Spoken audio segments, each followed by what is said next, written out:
અરવિંદ કેજરીવાલ આજકાલ ગુજરાતમાં છે, એટલે કે આજે જ છે. ગઈકાલે એ અને ભગવંત માન ગુજરાતમાં આવ્યા હતા. હવે અહીંયા એમણે એક જિગીશાબેન પટેલને આમ આદમી પાર્ટીમાં સામેલ કર્યા.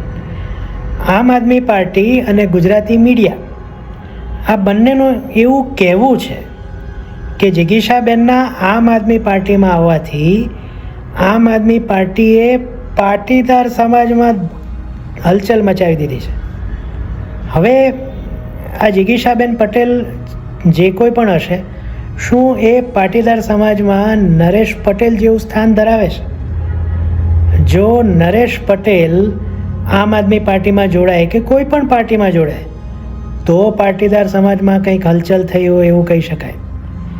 પરંતુ જિગીશા પટેલને એમના વિસ્તારથી બહાર કોઈ ખાસ જાણતું છે નહીં, અને તેમ છતાં જો આવો પ્રચાર કરવામાં આવે અને પણ ગુજરાતી મીડિયા દ્વારા, તો શું આપણે એવું સમજવાનું કે અસલી ગોદી મીડિયા કોણ છે?